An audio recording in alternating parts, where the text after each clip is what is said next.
Hi all, അസ്സലാമലൈക്കും. Welcome back to Silna's kitchen.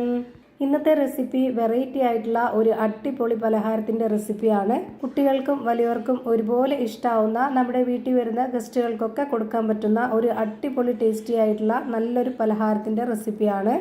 അതുകൊണ്ട് തന്നെ വീഡിയോ സ്കിപ്പ് ചെയ്യാതെ മുഴുവനായിട്ടും കണ്ടേക്കണേ. റെസിപ്പിയിലോട്ട് കിടക്കുന്നതിന് മുമ്പായി സിൽനാസ് കിച്ചൺ ചാനൽ ആദ്യമായിട്ട് കാണുന്നവരാണെങ്കിൽ പ്ലീസ് ഒന്ന് സബ്സ്ക്രൈബ് ചെയ്തേക്കണേ. ഒപ്പം തന്നെ ഈ വീഡിയോസ് നിങ്ങൾക്ക് ഇഷ്ടപ്പെടുകയാണെങ്കിൽ ഒരു ലൈക്ക് ചെയ്ത് ഷെയർ ചെയ്ത് സപ്പോർട്ട് ചെയ്യാനും മറക്കരുത്.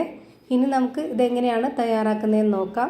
ഇതിനായി ഞാൻ ആദ്യം തന്നെ ഇവിടെ ഒരു പാത്രത്തിലേക്ക് 250 ml കപ്പിൻ്റെ അളവിൽ മൈദാമാവാണ് ഇട്ട് കൊടുക്കുന്നത്. 2 കപ്പ് അളവിൽ ഇട്ട് കൊടുത്തിട്ടുണ്ട്. ഇനി ആവശ്യത്തിനുള്ള ഉപ്പും ഒരു നുള്ളു സോഡാപ്പൊടിയും ഇട്ട് കൊടുക്കാം. ഇനി ഇത് കുഴച്ചെടുക്കാൻ ആവശ്യത്തിനുള്ള വെള്ളം കുറച്ചായിട്ട് ഒഴിച്ചു കൊടുത്തിട്ട് ഇത് നന്നായിട്ടൊന്ന് കുഴച്ചിട്ടെടുക്കാം. ആദ്യം തന്നെ ഒന്നിച്ച് വെള്ളം ഒഴിച്ചു കൊടുക്കരുത്, അപ്പോൾ ഇതിൻ്റെ പരുവം തെറ്റിപ്പോവും. നമുക്ക് ഈ മാവ് കുറച്ചൊരു ടൈറ്റ് ആയിട്ടാണ് കിട്ടേണ്ടത്.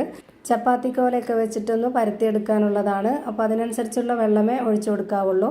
ഈ മാവ് കുഴച്ചെടുത്ത ഉടനെ തന്നെ നമുക്ക് റെഡിയാക്കി എടുക്കാവുന്നതേ ഉള്ളൂ. റെസ്റ്റ് ചെയ്യാനൊന്നും വെച്ചിരിക്കേണ്ട ആവശ്യമൊന്നുമില്ല.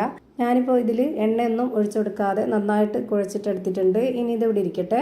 അടുത്തതായി ഇതിലേക്ക് വേണ്ടുന്ന ഫില്ലിങ്സ് തയ്യാറാക്കി എടുക്കാനുണ്ട്. അതിന് വേണ്ടിയിട്ട് സ്റ്റവിലേക്ക് ഒരു പാൻ വെച്ച് കൊടുത്ത് ഫ്ലെയിം ഓൺ ആക്കി കൊടുത്തിട്ടുണ്ട്.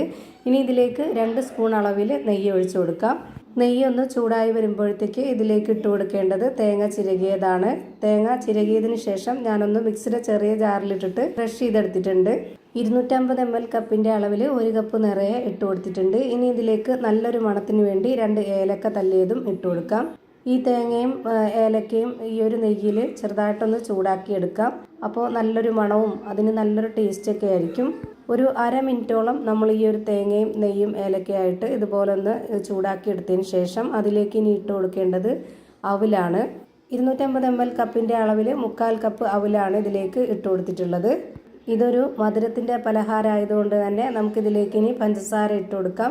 ശർക്കര പൊടിച്ചതാണെങ്കിലും ചേർത്ത് കൊടുക്കാം, കുഴപ്പമൊന്നുമില്ല. ഞാനിവിടെ 1/2 കപ്പ് അളവിൽ പഞ്ചസാരയും അതിനെ ബാലൻസ് ചെയ്യാനുള്ള ഒരു നുള്ളു ഉപ്പും ഇട്ട് കൊടുത്തിട്ടുണ്ട്. എന്നിട്ട് ഇത് നന്നായിട്ടൊന്ന് ഇളക്കി കൊടുക്കുന്നുണ്ട്.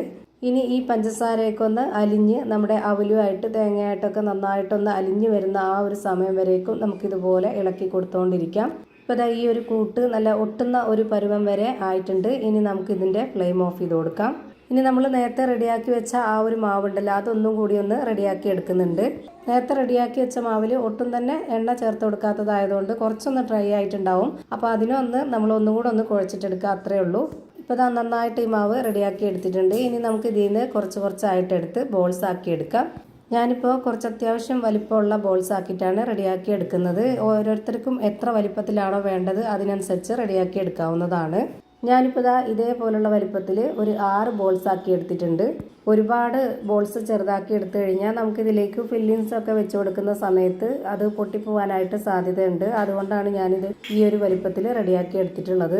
ഇനി നമുക്ക് ഒരു കൗണ്ടർ ടോപ്പിലേക്കോ അല്ലാന്നുണ്ടെങ്കിൽ ഇതുപോലെ ഒരു ബോർഡിലേക്കോ കുറച്ച് പൊടി ഇട്ട് കൊടുത്തതിന് ശേഷം ഒരു ബോൾസ് എടുത്തിട്ട് ഇതുപോലെ കൈകൊണ്ടൊന്ന് പ്രസ് ചെയ്തതിന് ശേഷം അതിലേക്ക് ഈ പൊടിയൊന്ന് തട്ടിയെടുക്കുക. എന്നിട്ട് ഇതുപോലെ ഒന്ന് പരത്തി കൊടുക്കണം.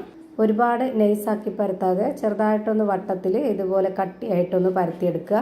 ഇത്രയും വലിപ്പം മതി. ഇനി ഒരുപാടിട്ട് പരത്താൻ നിന്നാൽ ചിലപ്പോൾ ഫില്ലിങ്സ് വെച്ച് കഴിഞ്ഞാൽ പൊട്ടിപ്പോവാൻ സാധ്യതയുണ്ട്. അതുകൊണ്ട് ഇതിൻ്റെ കറക്റ്റായിട്ടുള്ള മാവിൻ്റെ കട്ടി ഞാൻ കാണിച്ചു തരാം.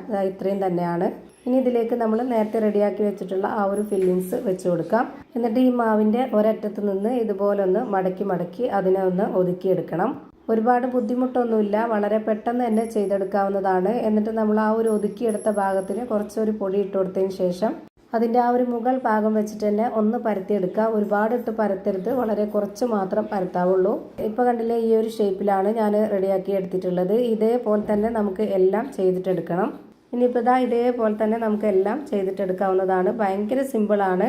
ഈ ഒരു ബോർഡിലേക്ക് കുറച്ച് പൊടി ഇട്ട് കൊടുത്തതിന് ശേഷം മാവ് ഇതുപോലെ ഒന്ന് വെച്ച് കൊടുത്തിട്ട് കൈകൊണ്ട് ഇതുപോലെ ഒന്ന് പ്രസ് ചെയ്ത് കൊടുത്തതിന് ശേഷം നമുക്കൊന്ന് പരത്തിയെടുക്കാം. എന്നിട്ട് കുറച്ച് ഫില്ലിങ്സും വെച്ച് കൊടുത്തതിന് ശേഷം മാവ് ഇതുപോലെ ഒന്ന് ഒതുക്കി കൊടുക്കുക. ആ ഒതുക്കിയ ഭാഗം തന്നെ ഒന്ന് ടൈറ്റ് ചെയ്ത് വെച്ച് കൊടുത്തതിന് ശേഷം അതിലേക്ക് കുറച്ച് പൊടിയൊക്കെ ഒന്ന് ആഡ് ചെയ്ത് കൊടുത്തിട്ട് അതിൻ്റെ ആ ഒരു മുകൾ ഭാഗം തന്നെ ഇതുപോലെ ഒന്ന് പരത്തി കൊടുക്കുക. ഈ ഒരു ഷേപ്പിലാകുമ്പോൾ നമ്മളിത് എണ്ണയിലൊന്ന് ഫ്രൈ ചെയ്തെടുക്കുന്ന സമയത്ത് നല്ല ഭംഗിയായിരിക്കും കാണാനായിട്ട്.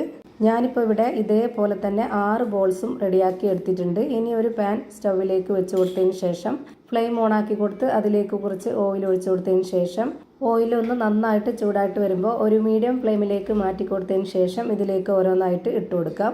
ഈ മാവ് ഓയിലിൽ മുങ്ങി കിടക്കുന്ന രീതിയിൽ ഓയിൽ ഒഴിച്ചു കൊടുക്കരുത്. അപ്പോൾ ഇതിൻ്റെ ആ ഒരു ഫില്ലിങ്സ് ഒക്കെ പുറത്ത് പോകും.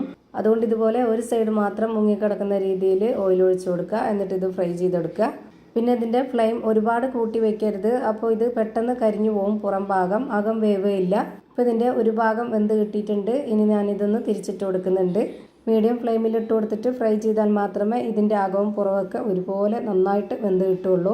ഇപ്പോൾ ഇതിൻ്റെ ഒരു ഭാഗം വെന്ത് കിട്ടി. ഇനി മറ്റേ സൈഡ് കൂടി തിരിച്ചിട്ട് കൊടുത്തിട്ടുണ്ട്. അതുകൂടി ഒന്ന് വെന്ത് കിട്ടട്ടെ. ഇപ്പോൾ ഇത് കാണുമ്പോൾ തന്നെ നല്ല ഭംഗിയാണ്. ഇതിൻ്റെ രണ്ട് സൈഡും വെന്ത് കിട്ടിയിട്ടുണ്ട്. ഇത് കഴിക്കാനാണെങ്കിലും നല്ല ടേസ്റ്റാണ്.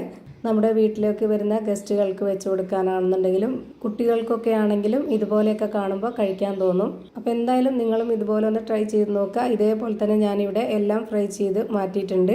ഇനി ഇതിൻ്റെ അകം എങ്ങനെയാണ് ഇരിക്കുന്നതെന്ന് അറിയാനായിട്ട് ഞാനൊന്ന് കട്ട് ചെയ്ത് കാണിക്കുന്നുണ്ട്. നല്ല ടേസ്റ്റി ആയിട്ടുള്ള ഒരു അടിപൊളി പലഹാരമാണ്. എന്തായാലും ഒന്ന് ട്രൈ ചെയ്ത് നോക്കുക.